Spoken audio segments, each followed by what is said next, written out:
bumaliktad na si Pia. Nagsalita siya sa pulisya kung ano mga pinagagawa mo. Makukulong kayo. Teka! Ano nangyayari dito? You have no evidence! Paano nila ko yung warrant na yan? Masaya na ako, Tay. Nabigay ko na po yung hustisyang dapat po sa inyo. Pinagbabayaran na po nila yun. Matthew, I'm really sorry. I realized na mahal pa rin kita. Tsaka pinagsisisihan ko na naghiwalay tayo before. Sinasabi ko sa'yo, alam ko kung nasaan ang nanay mo. Sige nga. Anong pangalan niya? Ano? Kahit initial, oh. Ano? Di mo alam, di ba?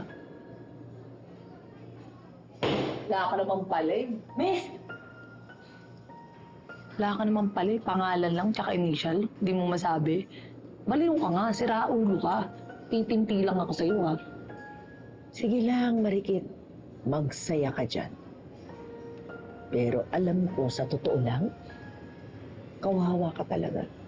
Dahil abot kamay na pangarap mo nang makasama ang nanay mo, pinalagpas mo pa. Ay naku, kawawang Marikit at ang nanay niya. Habang buhay, hindi sila magkakakilala. Alis na po ako. Sandali.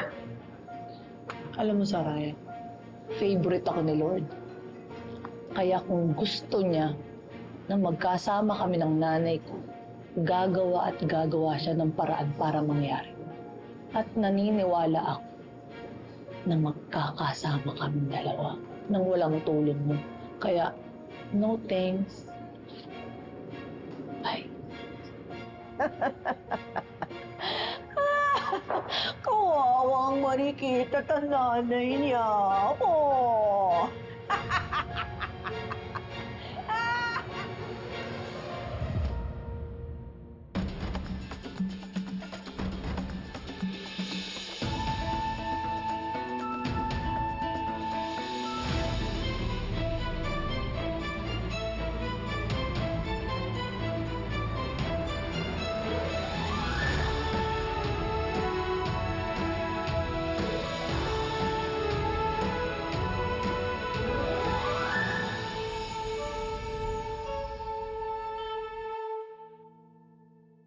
Paano kung talagang may alam nga si Soraya? Tapos kaya niyang ituro kung nasa ng nanay mo.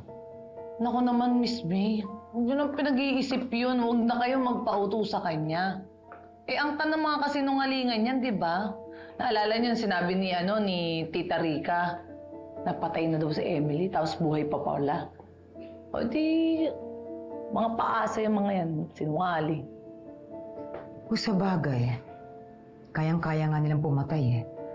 Kaya sisiw na sisiw sa kanilang pagsisinungaling. Ay basta ako. Maasa pa rin po ako na magkikita kami ng nanay ko.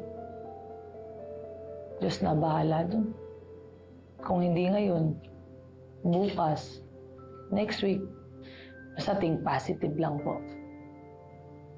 Alam mo, may point ka. Tignan mo ako. Ang laki na lang nagastos ko. Nag-hire pa ako ng private investigator para lang hanapin si Emily.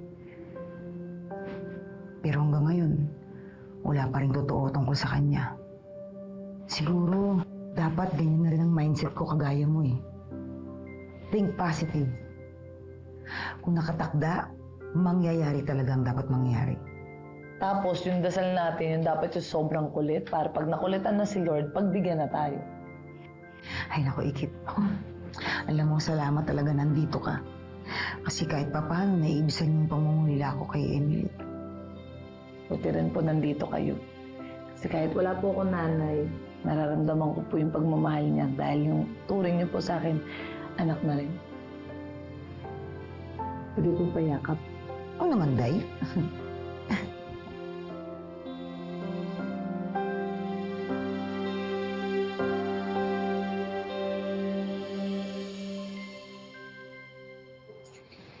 Salamat, Ikit, sa pagpayag na makipagkita sa akin.